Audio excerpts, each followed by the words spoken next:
নিজের প্রতি অন্যায় একাধিকবার সহ্য করলেই ১১টি খারাপ প্রভাব আপনার জীবনে ঘটবে। ১. অন্যায়কারী আপনাকে দুর্বল আর বোকা মনে করে একই অন্যায় আবার করবে। অন্যায়কারী আরও সাহসী হয়ে উঠবে, কোনো কিছুতেই আপনাকে ছাড় দিতে চাইবে না, কারণ সে এটাই ধারণা করবে যে আপনি খুব ভীতু, প্রতিবাদ করতে জানেন না, প্রতিবাদ করার সাহস আপনার নেই, প্রতিবাদ করার শক্তিও হয়তো নেই আপনার। আপনি ভিতর থেকে খুব দুর্বল, যদিও আপনি প্রতিবাদ করতে পারেন, প্রতিবাদ করতে জানেন, হয়তো সম্মানের বয়ে সব কিছু চিন্তা করে প্রতিবাদ করেন না, কিন্তু সে এটা চিন্তা করবে না।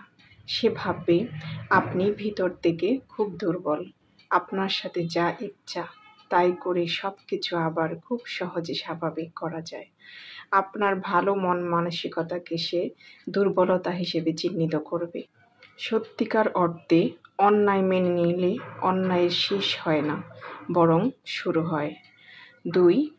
আপনার মানসিক শান্তি নষ্ট হবে। অন্যায় সহ্য করে সব কিছু স্বাভাবিক রাখার চেষ্টা করছেন হয়তো, কিন্তু আপনার মন সে তো স্বাধীন, সে শান্তি চায়।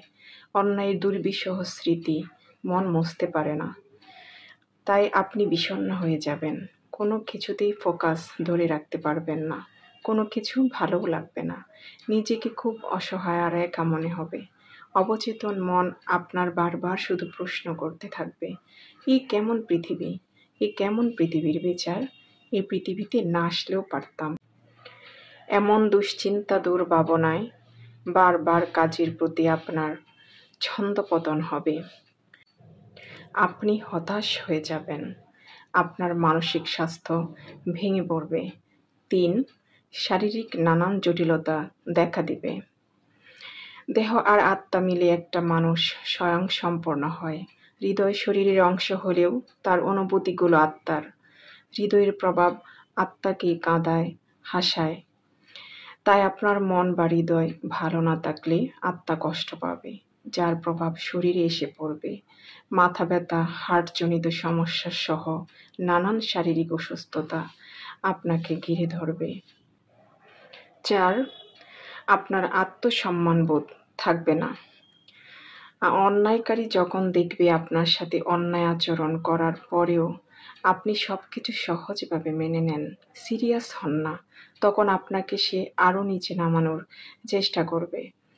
তার কাছে আপনার মূল্য কমে যাবে, আপনার প্রতি তার সম্মানের জায়গাটা অনেক ছোট হয়ে যাবে। মানুষ হিসাবে আপনার যে সম্মান রয়েছে, মূল্য রয়েছে, এটা সে আর আপনাকে দিতে চাইবে না। অথচ আত্মসম্মানবোধ সবার জন্য অত্যন্ত জরুরি। একেবারে নিরুপায় না হলে আত্মসম্মান বিসর্জন দেয়া উচিত না। ৫. আপনার সন্তান অন্যায় করবে, নয়তো অন্যায় সহ্য করা শিখবে।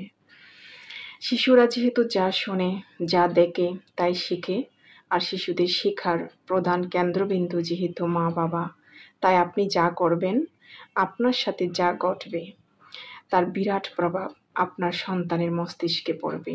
সেও সেগুলোকে স্বাভাবিক মনে করে একই কাজ করবে। ৬. সম্পর্কে টানাপোড়েন তৈরি হবে। আপনি যখন বারবার অন্যায় সহ্য করবেন, তখন অন্যায়কারীর প্রতি আপনার ক্ষোভ সৃষ্টি হবে, ঘৃণা জন্মাবে। পারস্পরিক শ্রদ্ধা, ভালোবাসা, সহানুভূতি একেবারেই কমে যাবে। দূরত্ব সৃষ্টি হবে, দুর্বল হবে সম্পর্কের শিকল, একসময় ছিঁড়েও যেতে পারে। কিন্তু আপনি যদি প্রথম থেকে সাধ্য অনুযায়ী প্রতিবাদ করেন, অন্যায়কারীর সাহস কিন্তু বৃদ্ধি পাবে না। মানুষ প্রকৃতিগতভাবেই যেখানে সুযোগ পায় সেখানেই সাহস দেখায়। অন্যায় সেখানেই করে যেখানে অন্যায় করে বেঁচে যাওয়ার সম্ভাবনা থাকে। ৭. নিজের প্রতি ভালোবাসা কমে যাবে। মানুষ নিজের ভালো তখনই করতে পারে যখন সে নিজেকে ভালোবাসতে পারে। কিন্তু আপনি যখন বারবার অন্যায়ের শিকার হবেন, প্রতিবাদ না করে নীরবে সহ্য করবেন, তখন নিজের কাছেই নিজের কোনো ভ্যালু থাকবে না বা কমে যাবে। নিজেকে মূল্য দেওয়ার চাইতে অন্যের মূল্যায়নটা আপনার কাছে বেশি গুরুত্ব পাবে। মন আপনার কষ্টে মরে যেতে চাইবে, চোখ ভিজবে, কিন্তু নিজের মূল্যটা নিজের কাছেই ধীরে ধীরে কমতে শুরু করবে। ৮. সমাজে আপনার মূল্যায়ন কমে যাবে। সমাজ যখন দেখবে আপনি অবহেলিত, নির্যাতিত, নরম, অন্যায় সহ্য করেন সহজে, তখন সমাজও আপনাকে দুর্বল মনে করে আপনার দিকে আঙুল তুলবে, আপনাকেই অপরাধী বানাবে। প্রয়োজনে আপনার সাথে এমন ব্যবহার করবে যে আপনার কোনো শক্তি সামর্থ্য নাই, আপনি একেবারেই অসহায়। সমাজ শক্তিশালীকে মূল্য দেয়, দুর্বলকে নয়, যার জন্য সমাজে আপনার গুরুত্ব ও মূল্য দুটোই কমে যাবে।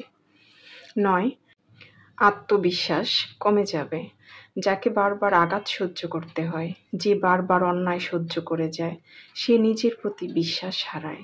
আপনার হয়তো অনেক কিছুই করার যোগ্যতা আছে, দক্ষতা আছে, নিজের কৃতিত্বের প্রমাণ হয়তো এর আগে আপনি রেখেছেন, কিন্তু এমন পরিস্থিতিতে আপনি নিজের প্রতি বিশ্বাস হারাবেন। আপনিও চাইলে অনেক কিছু করতে পারেন, এটা আপনি নিজেকে বলতে দ্বিধা করবেন। নিজেকে নিজে চিনতে পারবেন না। নতুনভাবে কিছু করার, কঠিনকে জয় করার, দুশ্মনকে স্তব্ধ করার মতো আত্মবিশ্বাস আপনার কমে যাবে। 10, এক আকাশ আফসোস নিয়ে আপনাকে বাঁচতে হবে। ছোট ছোট অন্যায় করতে করতেই মানুষ বড় অন্যায় করার সুযোগ পায়। অন্যায়কে প্রশ্রয় দেওয়ার কারণে যদি আপনার জীবনে বড় দুর্ঘটনা ঘটে যায়, তখন নিজের কাছে নিজেকে নির্বোধ মনে হবে, নিজেকে নিজে ধিক্কার দিতে থাকবেন। অবুঝ মন তখন বুঝতে চাইবে না, বারবার শুধু বলতে থাকবে, এমন না করলেও পারতাম, যদি এটা করতাম, যদি ওইটা করতাম, তাহলে হয়তো এমন হতো না। একরাশ আফসোসের অনল আপনাকে মৃত্যু পর্যন্ত পড়াবে। তারপর সেগুলোকে ভুলে থাকার জন্য মানসিক যুদ্ধ করতে হবে। 11, সৃষ্টিকর্তা আপনার প্রতি অসন্তুষ্ট হবেন। আল্লাহ সুবহানাহু ওয়া তাআলা মানুষকে তার সামর্থ্য অনুযায়ী অন্যায়ের প্রতিবাদ করার নির্দেশ দিয়েছেন। আল্লাহর প্রত্যেকটা নির্দেশ মানুষের কল্যাণের জন্যই, কিন্তু আপনি যখন অন্যায় সহ্য করবেন শান্তির আশায়, সেটা উল্টো আপনার অশান্তি বাড়াবে। আল্লাহর নীতির বাইরে চললে তিনি আমাদের প্রতি অসন্তুষ্ট হবেন, এটাই তো স্বাভাবিক। পরিশেষে বলতে চাই, অন্যায়ের প্রতিবাদ মানে আক্রমণাত্মক আচরণ নয়। কখন কোন পরিস্থিতিতে কিভাবে প্রতিবাদ করতে হবে সেটা আপনাকেই সিদ্ধান্ত নিতে হবে। ভিডিওটি ভালো লাগলে অনুগ্রহ করে চ্যানেলটি সাবস্ক্রাইব করে দিন এবং পাশে থাকা বেল আইকনে ক্লিক করুন। অবশ্যই একটা লাইক দিতে ভুলবেন না। আসসালামু আলাইকুম ওয়া রাহমাতুল্লাহ।